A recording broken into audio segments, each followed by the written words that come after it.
guys, good evening, good evening. A little slow on the draw here tonight. Sorry about that. We had some rain and I got back to the shop this afternoon, no internet. So kind of got us going on. Yeah, see Ryan's in. Good to see you in. I saw you on Facebook. You looked like you did some family vacations. Good for you. And you had the square body truck outside in the light. Yay. That's awesome. Yeah, I see you did some correction on your chat there. That's cool. But anyway, yeah, it's good seeing you on the show and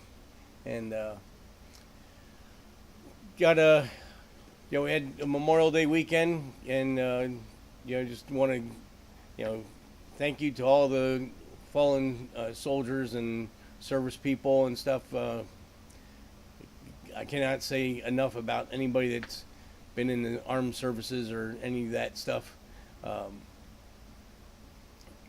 Thank God that, you guys do your all for us. So anyway, thank you for that. Yeah, Ryan, I did see the bear tracks. That was pretty crazy. It looked pretty fresh too. I don't know if you'd want to catch up with him one-on-one. I get the mics on. Yeah, okay. Got a little scratchy throat. Been fighting a chest thing going on for a couple weeks. So I'm just going to apologize ahead of time if I end up coughing a bunch. But feel fine other than that. So got some stuff done around the shop this week. Got the motor out of Scott's Skylark, and we got the flywheel sent out to California. Having Reactor build a custom flex plate for it. The motor was they originally put it in with a flywheel and an adapter that went to the automatic transmission, which had no steps or anything to locate it except for the bolts going through the crankshaft, and that was a hot mess. It didn't even have a pinion or a pilot support for the torque converter. So got the guys out at Reactor going to build a custom one for it. Going to take care of that, so that'll be good. Got another engine number 3 for Scott's truck. This one, the main bearings are still in the block and they are good and unscuffed. So I think we finally found a block with good main bore in it. So hopefully we can get that up to the machine shop tomorrow or Thursday, and we can finally get that 8.1 liter done for his truck. So that worked out pretty good. It's funny, although we've had to purchase 3 engines to get this far, the first engine we purchased had a lot of issues that were unaware of, and we didn't have a lot of parts. It had no accessories, no fuel rails, very limited on what it actually had. So when we had to buy the second block came with fuel rails, injectors, injector harness, and coil harnesses, all the sensors, crank and cam, and a flex plate, and all these things. So that was a big plus, even though we found out that block was no good also. And then I found this third block late last week, and that one hadn't a front accessory drive. So now we got a lot of parts to sell off and get it going. So see Bill's here. Good evening, Bill. So Ryan, you said you blueprint your bell housing dowels. On an automatic transmission, I don't, and I probably should, but there's not a really good way of testing that. However, you do have, the pilot of the torque converter does fit in the back of the crankshaft. You have to make sure it does. So, like if you're doing an LS with an old school trans, you have to have a step in there, or you have to have a specific torque converter that has a long pilot on it. Stick shifts, yes I do. And on Scott's Vega, he has a TKX transmission in there. No, I'm sorry, TKO 600. And that transmission has already been apart a couple of times for having synchro issues. And I didn't put it in there originally or any of that stuff. So when I pulled it out, I went ahead and we indexed the bell housing, and it was way off. And then we ended up getting a new bell housing and indexed that one. It was only a little off, used dowels, got it in, and knock on wood, the car's shifting good, and I think we've finally got that straightened out. But yes, it's especially on a stick shift car, it's very important. Your input shaft going into the transmission does not have a lot of side-to-side play. So if the bell housing's not indexed properly, you have a misalignment, gives you problems with the clutch, pressure plate, all kinds of issues there. So yeah, to answer your question, I do have the tool to do that, and I do try to do it. It doesn't always get done, but I do try to do that. So I've been working on the Chevelle, on Dave Chevelle, and we're getting that, trying to put the whole thing together. How to, it's one thing just to wire the car, and I know how to wire it, and set it up and all that stuff, but it's a whole other thing to do it to where I can show it on film, and because I want to really make this video for the wiring. I think that's going to be a really crucial video. So what I think I'm going to do for the next couple shows, at least for tonight and next week, is we're going to dive into more into wiring and more of the tools and such that you need. I'm gonna lay everything out next week on all the tools and all the different connectors and stuff that I have in stock.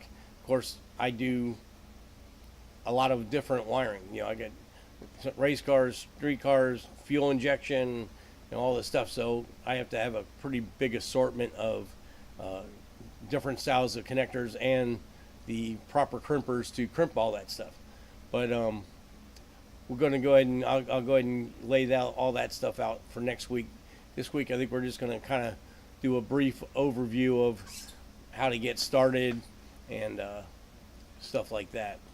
I didn't get a lot of slides put together. In fact, I was downloading slides as it turned 7 o'clock. So a little unprepared tonight. So bear with me. Hopefully it'll still be good for everybody, and we'll push through it. But trying to think what else we had going on this week. Got a Mike's Trans Am. We got all the brakes are completely done, plumbed and everything, bled, everything. Wheels are back on the car. New shifter cable, and anybody that's putting conversions. Hey John, glad to see you in tonight. Anybody's doing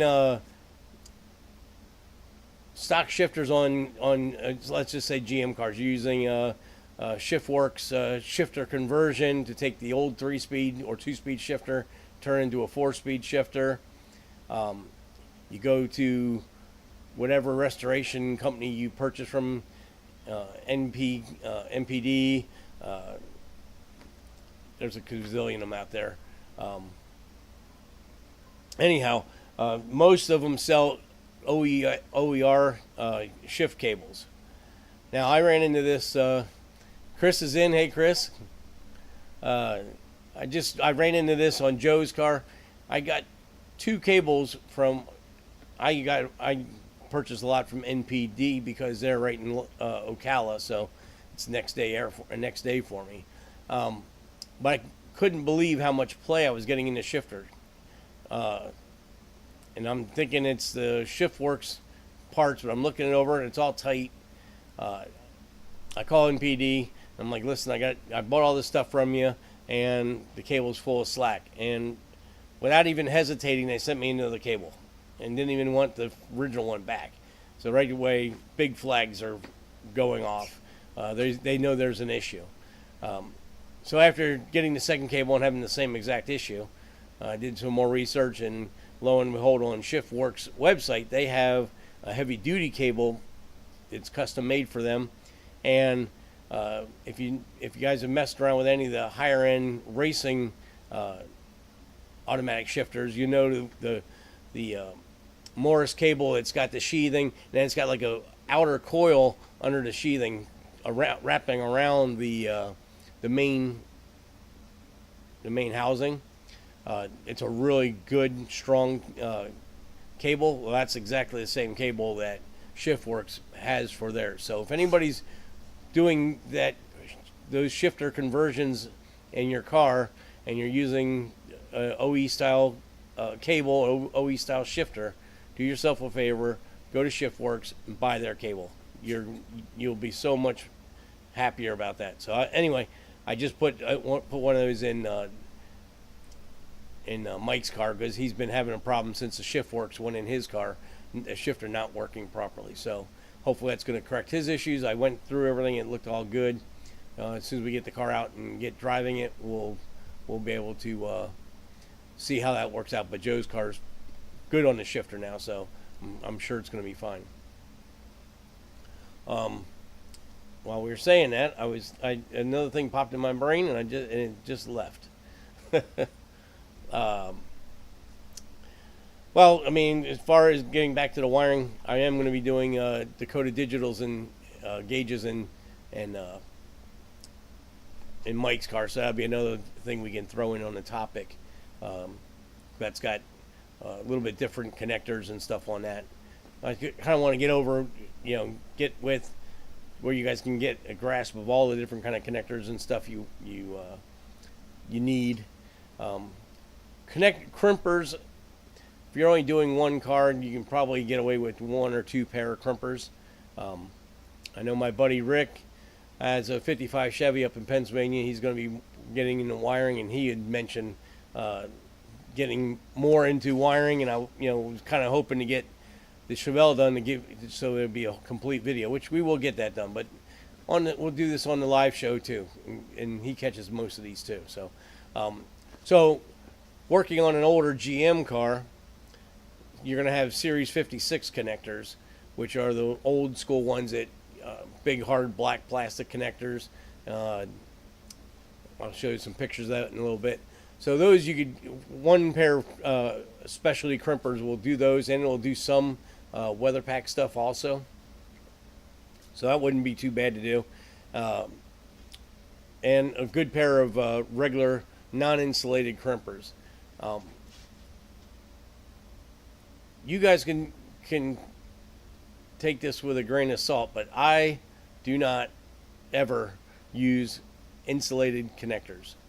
And the reason I don't do it, first of all, I think they look trash, because when you crimp them, now that plastic sleeve that identifies, red for 16, 18, the blue it's 14 and 12, and then you got the yellow for 10 and 8. When you crimp them, you crush the plastic, so it looks like crap anyway. But the other problem is you don't get to see where the seam is in the connector. Now we'll get into this in a little bit. And typically, what the companies consider the correct crimper for the insulated ones is a jaw that is like a clamshell. It's just got two half shells that crimp down and squeeze the connector. Doesn't always make a really good connection. And again, you can't see where the seam is in the connector, so it makes it double hard. And if you use a wedge type, I'll call it a wedge type. I'll show you in a minute though. That's the kind of crimper I want to use on that kind of terminal. And of course, it completely ruins the plastic. So that's my little thing. I like to use a non-insulated connector and put heat shrink with glue in it.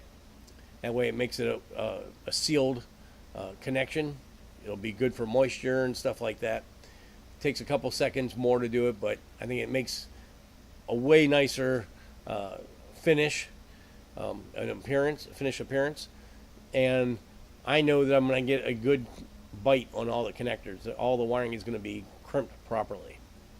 So anyway, so let's dive into some of these pictures I got. Let's see here. We got this.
Get that out of there. Sorry about that. So what I was saying is when you crimp the wire and you get the proper pressure on it, it's almost like a fusion weld or a pressure weld where the wires actually has so much pressure on it. Still can't. What's going on here?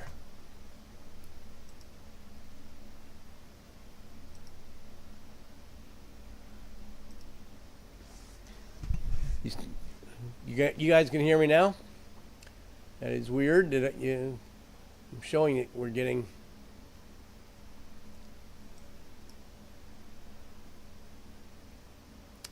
I don't know. You guys can hear me?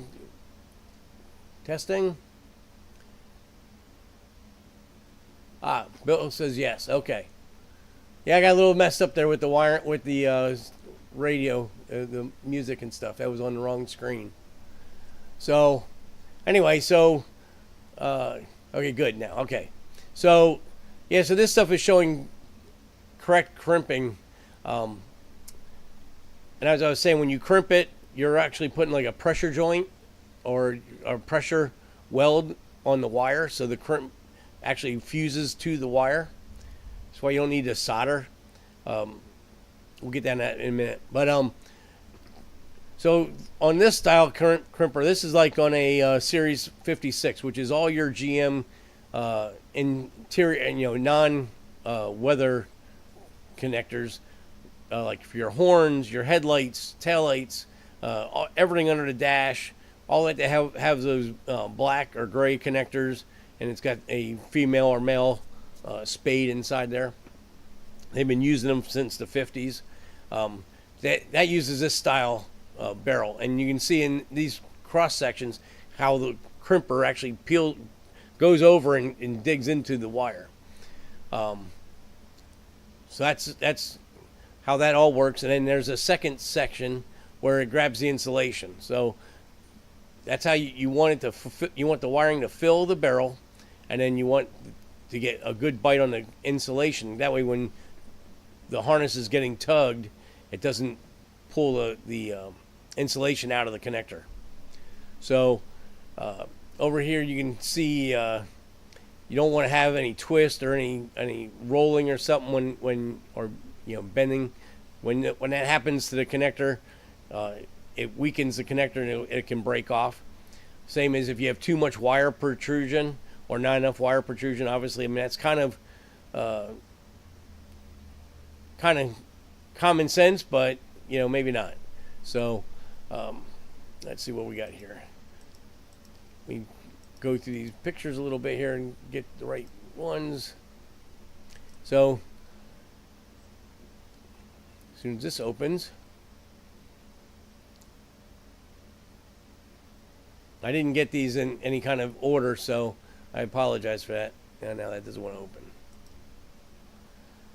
All right, how about the non-insulated? Hey, we got non-insulated. Okay. So here's your non-insulated connectors. And like I was saying before, when you have the insulation over top of them, a lot of times you can't see. There's a little indentation there. That's a point of reference for crimping the wire. Just like you have little seams here, or these will have a second covering over top of them, but they'll have a seam there. And obviously, these you can see the seam. So that's there for a reason. You want to see that. So a lot of these barrels, some of them are soldered together when they're manufactured. You don't want to crimp on. You don't want to dimple the crimper on the connection where that seam is. So let's see if I can pull up there. Now there's that one. So here's your Series 56. So now you guys can kind of see what I was talking about. These are old school GM connectors. They've been around forever, and you can see how they've got a section. Let me bring that up a little bit. But they've got that section there folds over the wire of the actual copper of the wire, and then the second one grabs the insulation to keep the insulation inside the connector. And on the bottom is your newer weather pack. Well, actually these are old now, but any of the original computer stuff all had this type stuff. Anything that was in weather that they wanted sealed, that's a whole nother style crimper. We'll talk about those in another later point. Right now I'm just talking about mainly main car wiring, not engine management. Again, there's the male side of a Series 56, and what they do is they push in to these slots, and then that little finger pops out, and that locks the wire in, so it's in the terminal. So we got somebody in from the Philippines. Welcome. So here we got there's more weather pack stuff. These are 150 Delphi. Again, this is all for engine management stuff. Strippers, kind of bouncing around here a little bit. Sorry, but do not use this kind of stripper. I do not like these at all. And the reason being is at this very end of the jaw, it grabs the insulation, and then this piece here, when you pull it, it rips the insulation off of the wire. So it's not cutting it, it's actually ripping it. It makes a really nasty end. And the thing is, if you're using fine, when you get down in the 18, 20, 22, 24 gauge wire, the wire is so thin that you'll end up breaking a bunch of the wires off with it. So don't use that style crimper. I know a lot of people, even the tool trucks, that's what they sell. And that's not what you want to use. What you want to use is this style. See if it'll open up.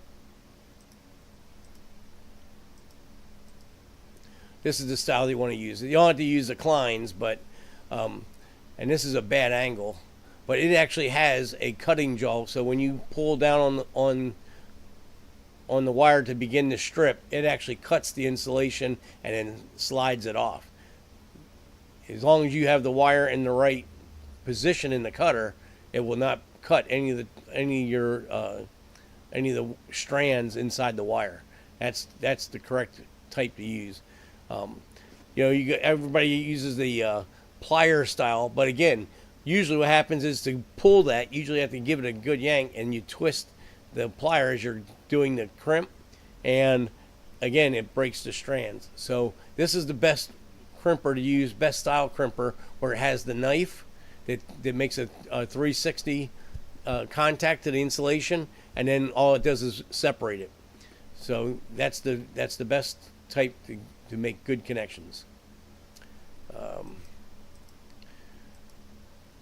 Here's a pair of pliers. Now this is the kind of plier you would use for your Series 56. So you can see how it's got like a half moon, and then it's got like a upside, like a W, and that's the piece that's going to fold the legs of the terminal over top of your the wire to make a good crimp.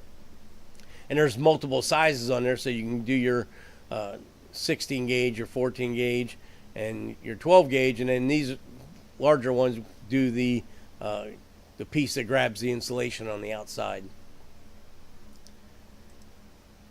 What else pictures did I get for you guys? This one, here's what I wanted to see. So for your non-insulation, hopefully it's going to open.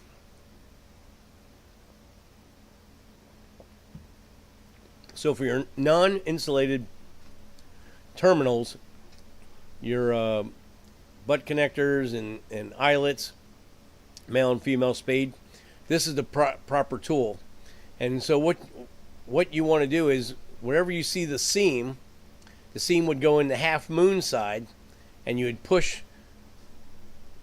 the wedge into the opposite side. Now, one caveat is when you're doing a butt connector and you see that indentation is showing you that is where you would put the where you would crush the put the spike into the connector.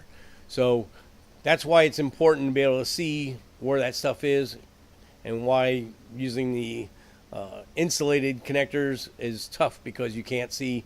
So you've got to 1 in 5 chances or 1 in 6 chances of crimping the wire correctly to where that is going to stay in service. And of course, with a regular non-insulated connector, there's no way to keep the moisture out because it's an open barrel. So using non-insulated and then using heat shrink on top of it, you've got a good tight seal. If you use the heat shrink with the glue, now you've got a weather tight seal, and corrosion won't get into it. So that's kind of what I had slapped together. We'll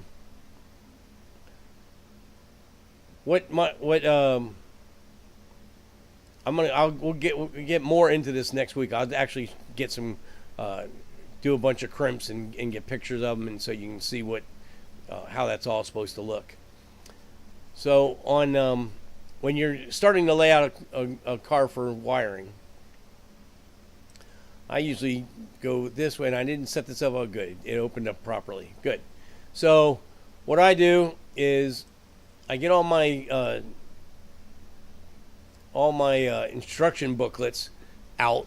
So you got vintage air, you've got a painless wiring harness, you got Poly Terminator, you got Dakota Digital. So you got all these different components that you have to kind of put together so that you know where things need to go. So what I do first is I go ahead and get all that instruction paper out, and I start writing down notes what needs to go where.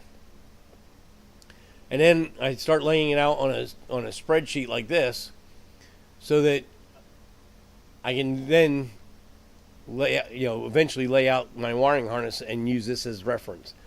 So basically I have this empty line here is where my firewall is going to be. Well, actually, these are at the firewall. It'd be this line here would be actually everything outside. So in the left front of the car, we got high beam, low beam, ground, side marker, ground, front park, front turn, and ground. Right? So that's all the wires have to go to the left front corner. And then typically you're going to branch the harness across the core support So you got center, so you got a horn, you got your binary switch for your AC. So you can see here, these wires have circuit numbers from Painless. So that's a no-brainer. You just put the circuit numbers and the colors, and you can find those wires no problem. Now, when you go to your Vintage Air, well, now that stuff has no identification except for color. So the wires that you have to take from your Vintage Air and go to the car is you're going to have a red wire for power, and then you're going to have a white wire and a blue wire. That's basically all that has to be connected in the ground. It has to be connected to the car from the Vintage Air unit. Everything else would go to the Vintage Air itself. So that part doesn't have to really be integrated so much. But for us, we're now integrating the Vintage Air to the Painless system, so that's where we go. So I just denoted that as Vintage Air, and then blue wire. And that goes to the binary switch. And then from the binary switch, we're going to have a blue wire going to the AC clutch. Now, another step is now we're putting a Holley system, a Holley terminator on this vehicle. And the Holley terminator wants to know when the air conditioning the clutch is engaged, so it has a AC input that'll adjust the IAC for you so that the engine never changes RPM. You never notice it. Now you could let the IAC, a lot of aftermarket systems just let the IAC grab it when it turns on. But the problem with that is it takes a few seconds for it to do that. So the car will get, every time the AC cycles, you'll get a little stumble. Where with the Holley, with the AC input, you tell it when the clutch is on, we need 15 more percent IAC, and it's instant. Boom, as soon as the AC clutch hits, it gives 15%. The RPMs don't even flinch. Maybe 10 RPMs, 20 RPMs. You would never know it inside the car. So that wire from the Holley, and they have circuit identification. So A12, which is a white with a blue tracer, that's going to be the wire that has to go to the Holley. And it needs to connect to the AC clutch side of the binary switch. You don't want to connect it to the wire before the binary, because then it would be on whether the clutch is in or not. And so that would make the engine RPMs go all over the place. So you need the opposite side of the binary switch that actually engages the clutch. So that wire has to come out here and they get connected together. And then, of course, we're going to turn the fans on via the Holley rather than use the circuits from the Painless. So again, we have a B11 and B12, which are going to come out to a relay mounted next to the fans, and that's where that's going to go. And then to the right front corner, we have the same as the left front: high beam, low beam, ground, side marker ground, park, turn lamp, and lamp ground. So now we know that when the harness comes out of the firewall, and it's going to go straight to the left front corner of the car, and it's going to cross the core support, and it's going to go to the right front of the car. So now that we have that, now we know what wires we will put in a loom to go through that and make that section. Now, what we will do, I'll show you next week, is I take a vacuum hose and clamps, little plastic clamps, and I route the vacuum hose in the routing of where the harnesses are going to go. And then I can mark the vacuum hose with different color markers, basically silver and gold, and that'll tell me where there's going to be a branch or where there's going to there's going to be a tree leg coming off of it. And so that way, once you get that done, then you can jot the numbers down on here, and when you lay out your harness, you can loom it and everything right on the ground, and when you put it in the car, it'll fit. So that's kind of where we go from there. Now, typically you could have the starter wire and the wipers come out of that normal harness, and that's how it would come from the factory. However, I don't want wiring running around on the firewall. I want all the wiring on this car hidden. So all the wiper wires going to the wiper motor are going to go through the dash and come out through the firewall right below the wiper motor and go straight to the wiper motor. And the starter wire is going to come out where all the fuel injection harnesses come through and go straight to the starter. So you won't see maybe 2 inches, 3 inches of the wiper wiring harness, and you won't see any other harnesses. So that's just, when you lay it out like this, you can kind of make heads or tails and know, okay, well, this, we don't want the wiper and the starter motor wires coming out of the bulkhead connector like it does from the factory, because we don't want wiring running across the top of the firewall. It doesn't look very, very jazzy at all. So then we move back to the under dash. We got our dimmer switch. We have our Holley unit. So our Holley unit, we have to have, there's our A12 that goes out. We have our 920 wire, which is coming from the painless, which is our ignition. So pink, and that goes to the red white of Holley. And there's our 2 fans. And then we have a 903 orange wire, which is going to be a power outlet on the dashboard. And then here's our vintage air wires that come from their harness. So the red, it goes to ignition power, so that's going to go get connected to ignition harness, ignition power source from the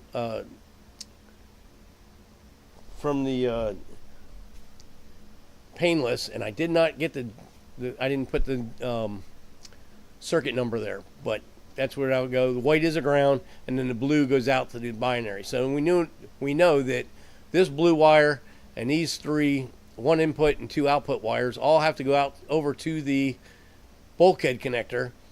We'll use some empty ports in that connector, and then they'll go out to the front of the car. And the nice thing about that is, because the Holley does all the gauges and stuff for the engine, water temp, oil temp, all that, we don't have to have that stuff coming out of the bulkhead connector like a stock car does. So now we can take those empty connectors and use them for these inputs, and then the harnesses will still separate if you wanted to work on the car. These would go to the back of the fuse box, and then at the bulkhead, they would go connect to the bulkhead, and they go out to the front. I'll show you guys all this stuff as we lay it out. It'll make more sense. But it works out really nice this way. Now, Dakota Digital, again, we're linking all of our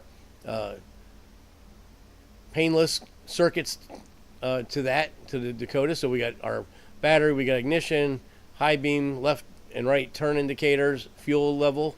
Now you see the TAC is A28, because that's an output, or input coming from the Holley, and then 930 is a dash dim. So now we know where those wires have to go. So when we lay out our fuse box to where the Dakota Digital box is mounted inside the car, we know how long those wires could have to be and where they'll trunk off of the main harness and make everything nice and clean. And we know that the blue-white wire is going to have to come from over there to over here. So this is just so you kind of gives you a roadmap. So when you start laying things out, it starts making sense. You don't have to go, oh, I forgot about this, and oh, I forgot about that. So basically, what I'm trying to just show. Our radio, that's all, right off of the painless. The door jam switches, those are all off the painless. All the turn signal stuff, that's all, straight off the painless. Wiper switch, brake switch, light switch, again, that's all basically coming right from the painless harness kit that we're installing. Now, again, because I have all this stuff separated on the spreadsheet, when I start doing that vacuum hose routing, I'll be able to put a distance on all these sections, and once I build the harness, everything will be all trunked out in where they need to go, and that's what when we use the vacuum hose, that's how the measuring will tell us where all that stuff needs to go. Now, I didn't get the door wiring stuff in there yet. I still have to add that stuff. And then, of course, we got the trunk stuff. And again, it's all the same stuff. Where you're going to put stuff, and it'll be distances of how far the wires have to go, and where they have to separate, trunk off to each other and stuff like that. But that way, when we're done, we'll have our next step, is finish our driver's door, passenger door, and we've got a switch panel on the dash for the power window motor. So this car, we put power window controls in the doors, which simulate a crank knob, and the crank knob becomes your power window door, a power window switch. However, you'd have to reach across the car to do the passenger door. So we're also adding a switch on the front face of the dashboard that will do both power windows, door locks, and then the car's also getting exhaust cutout. So there's a four unit switch panel going on the dashboard, kind of in the bottom, out of the way, little billet deal, all black with some blue backlighting, and I have to put that on the harness here on the drawing, but that is all going to be integrated into this. So that's when you start integrating all these things. That's when you have to really start writing notes so that you know where it goes. And I've done this in the past, just doing it on a legal pad, and it can get pretty crazy. You start writing and you're writing bigger than you thought, or you had to add, I forgot something, you got to add it. Here with the spreadsheet, you can just move the components around to add, or to make room, or however you want. And when you're all done, you can print it all out, and it's kind of a roadmap of the wiring. So that's how we start. That's how you want to do this before you get started in the wiring. That way you have some idea of where to go with all that stuff, and kind of where we're gonna go with this. Where the where the live shows are gonna go. So next Tuesday, I'll have a lot more stuff organized a little better, so you can see what's going on. Hopefully it's making sense as we're doing it right now, but I'll show you a little bit more in depth next week, so hopefully it'll make even more sense. And it'll be kind of good too, because now I get to show you guys this, my loyal live show fans, so you guys can help me critique this before I actually put it into a video for the channel, so that way I can make sure I get the information across properly, so that it makes sense to the people watching. So Ryan says it is a class. Well, I hope it. I'll take that. If people are learning something, I'll take it. So, but that's where my mind's going with this thing. It's taken me a little time to get it out of my brain and how I can show people to do it. It's one thing when I'm doing it for myself and I just go through the stages, and a lot of times, I'll be truthful, a lot of times I'm working on that spreadsheet as I'm building the harness in the car. So when it's finished, it's correct. But I wanted to show, for the guys that don't do a lot of wiring, to how to lay that out first, so you can try to get all your mistakes out of the way on paper before you even start opening the boxes and pulling the wiring harnesses out. When you unwrap that box from Painless, people feel it's very daunting, and it really doesn't have to be. It's all about organization and keeping a mindful eye on all the things that need to be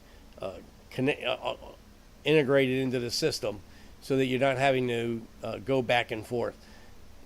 And all of us have had cars, that over the years people added stereo equipment and alarm systems and all this other stuff, and when the things aren't integrated properly and you look underneath the dash, it just looks like a squirrel's nest under there. I mean, there's wires everywhere, and it's hard to tell what goes where and what's doing what.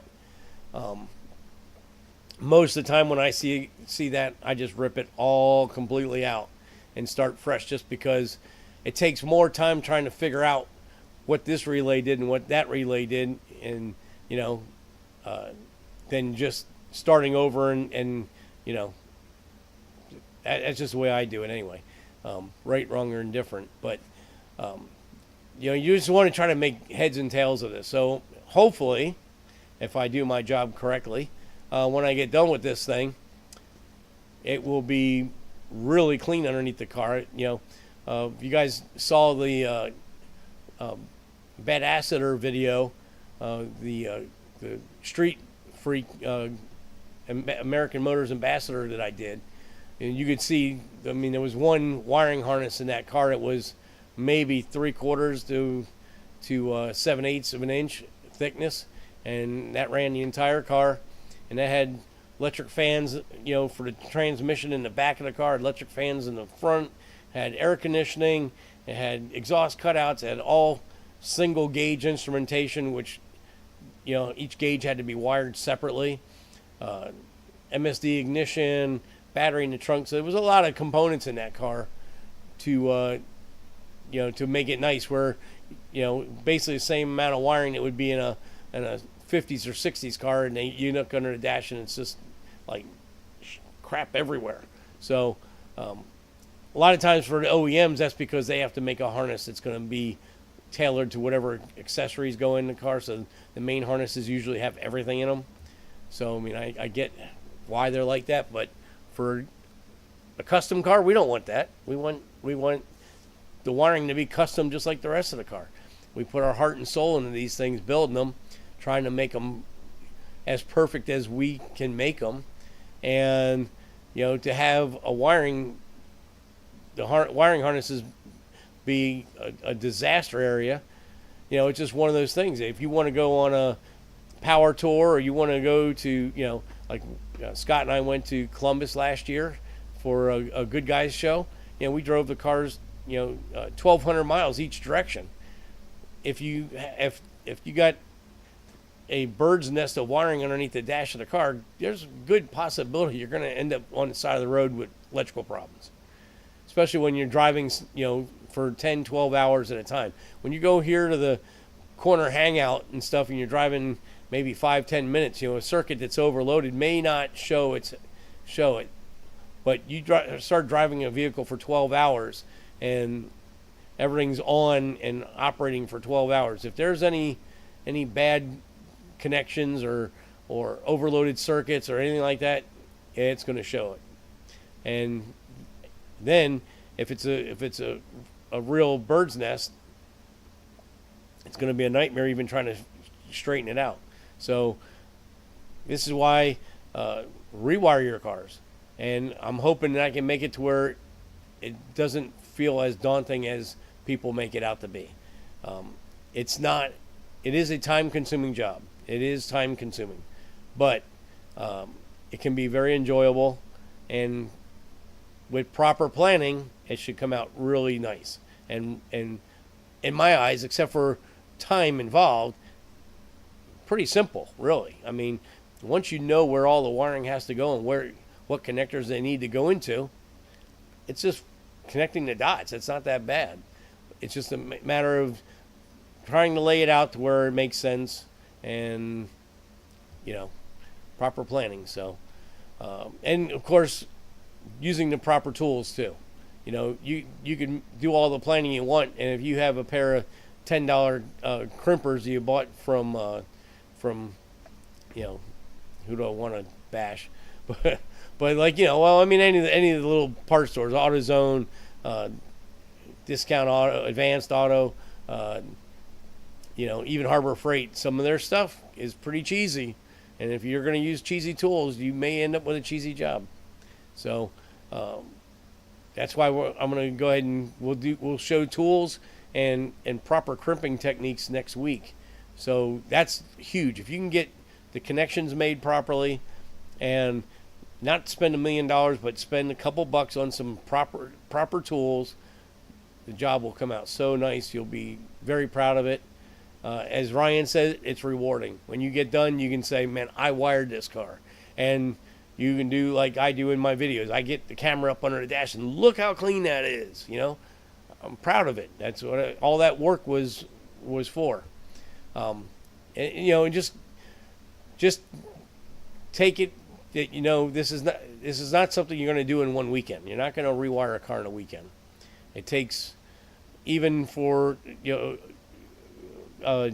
Dave's car, the one that I just showed you all the pinouts and stuff on there. I mean, that car is going to probably take a good 50 to 60 hours to do the wiring. But that's because we're making a completely custom harness, integrating 4 or 5 dozen different manufacturers' components all into one unit and making it all work out. I have a soft spot for plug wires. Boy, I do too, Ryan. I can't tell you how many cars come in the shop, and I take all the plug wires off and retrim them to the right length and stuff so they lay right on the motor. I cannot stand buying a set of pre-made plug wires. To me, it's crazy, because there's no way that the plug wire manufacturer knows what headers you have, what valve covers you have, what hold downs you're going to use. It just doesn't work. So I always get the spark plug boot end is done, and that way I can lay them out one at a time. I even try to make sure all the writing is all facing up. It's just the way I like to do it. And I'll most of the time I'll use zip tie looms, and there's nothing wrong with them. If you make them the way I do them with the handcuff style, they got separations between them. I don't like all the wires bundled up under one zip tie. That's crazy. But yeah, those are the things that when you have the plug wires laid out nice, the engine bay can be, just take a street Camaro that you haven't really done anything to it. It's just a stocker, but you put a set of valve covers on it and you put a set of plug wires on it. If you lay those plug wires out right, man, that thing looks like $1 million. If you just have them all tossed all over the valve covers, it just, people look at it and keep on walking. It's just, it's not attractive. But when you can get that stuff laid out nice and clean, it looks awesome.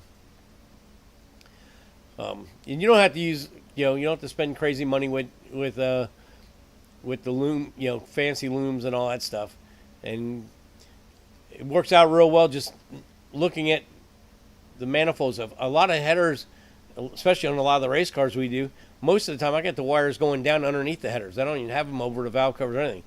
Because one thing is, we know the valve cover's got to come off so you can work on you can do valve adjustments and stuff. So we don't want to have the plug wires in the way every time we're working on the car.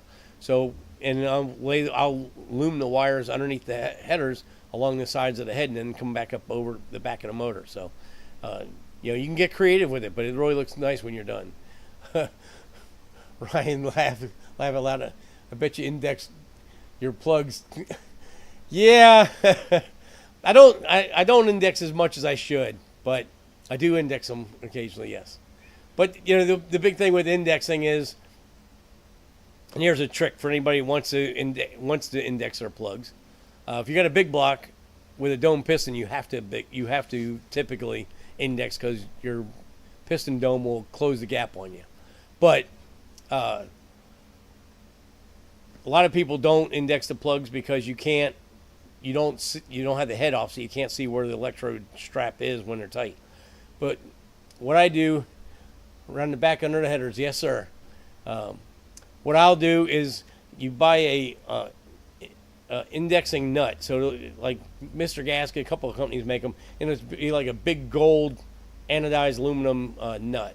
You can stick it in the vise, and you take your plugs. Well, first of all, you have to mark your spark plugs, put them in the engine, take like 24 plugs and stuff like that, and put them all in until you find a plug, until your index mark is straight up and down with the plug tight. And then you pull that plug out, you put it in the indexing tool, and then you scribe a line in that tool and put the cylinder number that is for.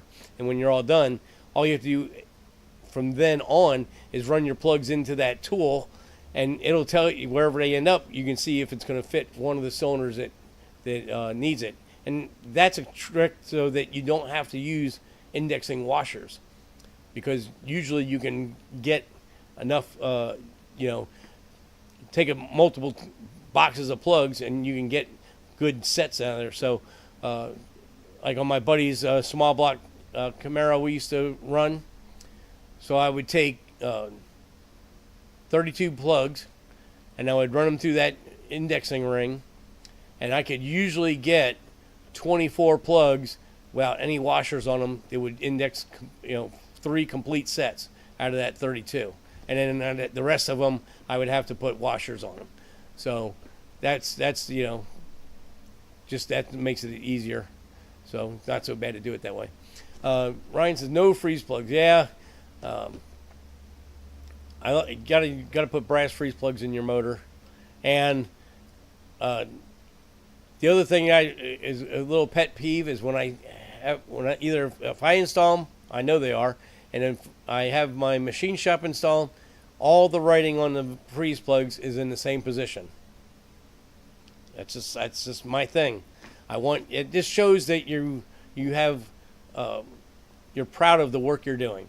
Same thing with push rods. You pull a motor apart that I've put it together, whichever direction the writing is on the push rods, all 16 push rods are going to be the exact same way.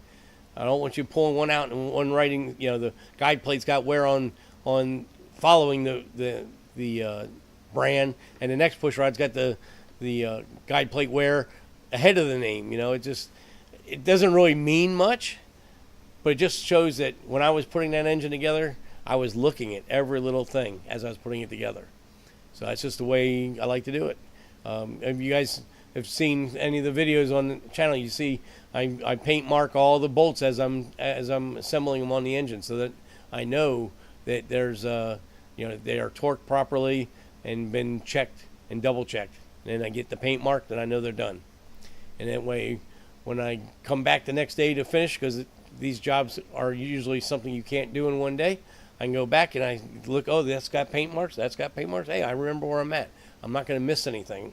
The last thing you want to do on any big job, wiring a car, plumbing the car, building an engine, any of these big jobs, they take a lot of time. The last thing you want to do is forget something and then have to redo the job over again. It's so much better to take a little patience and a little extra time and just go over everything thoroughly before you finish, so that when you're finished, you're finished. I think we've talked about it on other live shows. When I'm assembling components on the car, even if I know that, I put the trans cross member in, but I'm going to have to take it back out again anyway, I still tighten the bolts to full tight. Because 3 weeks later, when I thought I was going to take the trans cross member back out, and I didn't have to, if I didn't tighten the bolts, now I have to check to see if I checked the bolts. If I had tightened them when I first installed it, I know they're done. So that's kind of my thing. I always fully install everything. And if you got to take it back apart, it's not that big a deal. You just loosen the bolts up and it comes apart again. But at least you know that if you don't have to touch it again, you don't have to say, oh, man, there was that bolt underneath the dash for the steering column. Did I tighten that? I don't remember. Well, if you installed it and you tightened it, you know it was installed and tight. Ryan says, that's funny. I bought 6 sets of spark plugs to get the right index. Yeah. I mean, they make the washers and they work fine. But it's just that much better when you don't have the washers, because, especially in a race car, you're at the track, you're thrashing to try to get, to change the plugs between rounds or something, and all of them have index washers on there. Now you got to worry about, well, did the index washer come out of the cylinder head when I took the spark plug out? And you're looking around in the dark trying to find it, and that one had one, this one didn't. You don't know. It makes it chaotic. So running washers on all the spark plugs all the time will make me not index the spark plugs, because that's just too much stuff to keep track of when you're in the middle of a thrash. That's when we're at the racetrack, all of our procedures I try to set up so that you can do it in a rush, but do it correctly. So if there's anything that needs to be taken apart to get to something else, I'll try to rearrange that so it doesn't have to be taken apart. Just like plug wires over the valve covers. If you're gonna have to pull valve covers off in the motor, move the plug wires so you don't have to take them off to do the valve covers. Reroute plumbing lines and fuel lines and stuff so that you don't have to disassemble something to work on something else, because it just gives you more possibilities for failures. Forget to tighten something up, you forget to do this or forget to do that. I don't want to go to a starting line and have a fuel leak, and I didn't even do anything with the fuel except for I had to move a line because I had to get to something else. So reroute the fuel line so you don't have to touch that unless you're touching fuel, and that way it eliminates that issue. Now you can still have those problems, but they do make it a lot less. One of the good things that we do with Papa Smurf is when we go to when we're practicing, when we're testing on weekends and night and stuff, on private test sessions, we turn the car around as if we had a race. We had to be at the starting line at a certain time. Now it kind of makes it a little hectic. You're really not much off time or fun time, but when you go to an event, when we've had this happen to us, and the guys that we're racing are locals to that track, well, guess what? The buddy system pops up, and all of a sudden, the times of when you're going to run get shifted around, and next thing you know, you got to run 2 races back to back, or you have to pay punk money for not getting to the starting line on time. Well, because we practice making everything done in a certain amount of time, it's not a big deal for us. It's how we always operate. If we have an hour or two between races, we're usually sitting down chilling because we turn the car around in 15 minutes. The car's done. It's already back together, on the ground, fueled up, ready to go, and now we just chill till they call us to the line. Instead of dilly-dallying and not really having a system in place of how you do it and when you do it, you can get caught. All of a sudden they say, "Oh, time to go," and I didn't get the fuel in the car. Oh, I didn't get the motor cooled down. If you have all these things all set up, then it's going to come second nature. Just like for drivers, anybody that races a car, and I've told this to Bill. Need to have that seat time. You need to have that repetition so that when you pull up to the starting line, you don't have to think about, I got to turn this on, I got to bump it, I got to do this, I got to do that. It becomes what they call muscle memory. You're just going to pull up and you're just going to go through those systems and be ready to stage the car and run, and you're not even going to think about it. Oh, did I do that? Because your body is going to do it automatically because that's what you do.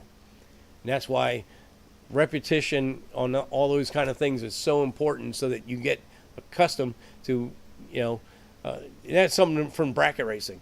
Bracket racing, you always wanted to, because the car has to run the same, you're dialing all the time. So you want to do everything exactly the same as much as possible every time to make that cone of error smaller. So that's where we learned all that. You come back from the pits, you charge the battery, you fuel the car, then you take your driving suit out of the car and talk to somebody. You don't talk to anybody when you get out of the car until you get your job done. If you're a one-man band, if you have people that are helping, then those people need to know what their job assignment is, and they need to get that finished before they go to the cooler for a drink, before they sit down for a second, before they eat a bag of chips. They have to have their job done. If you run your operation, and I'm not saying you have to be iron fist and all this stuff, but if you do everything in a proper organization, everything just comes together, and everything all of a sudden becomes very Well, it becomes rewarding because all of a sudden you're not having stupid mistakes, you're not doing those crazy things, and you start winning and doing more of that stuff. And that's why it's really important. If you have friends going to the track with you, try to have them come with you all the time, or at least have, if you have 2 or 3 guys, they do the same thing, get it all set up. Appreciate it, John. Thank you. Said great show. I did 8 years at an auto electric shop. Okay, yeah. Well, good. So if you see anything that I'm missing, let me know, because I'm not. I'm just a guy.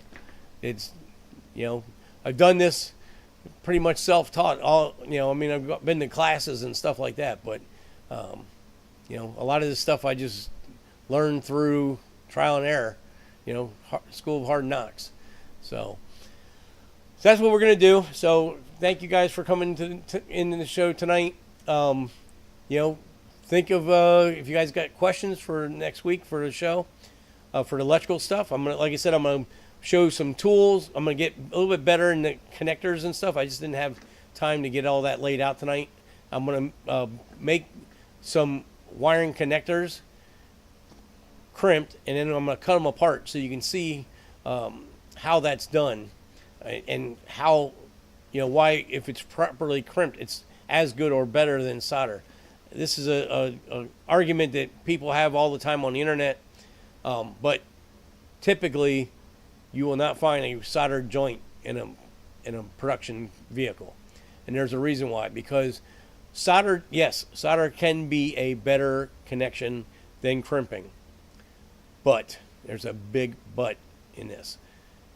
The solder joint has to be the proper temperature. You can't put too much heat into the wire that you're soldering. There's all kinds of stuff. The solder can wick up the line. Then the harness gets brittle. So crimping is the way to go. All fuel injection harnesses are all crimped. All your ABS and airbag and all the fancy systems that are in a vehicle from the manufacturers are crimped. So I know I've heard people tell me that aircraft are soldered. I don't know if that's true or not. I've never been an airframe tech, but I just know that you have to be an ace with your soldering, and you have to have the very expensive equipment to do it properly. You can do it with a regular solder gun and stuff like that, but 90% of the time you can find error in the connections you make. So that's all I'll say for that tonight. And I appreciate everybody coming to the show tonight, and we'll do it all again next week. And we're inching up really close to our 52nd show, which will be a 1-year anniversary. So thank you guys and gals for coming in and hanging out and listening to me babble. I hope it works. It's enjoyable for you, and we'll do it again next week. So with that, I'll see you guys later. See ya.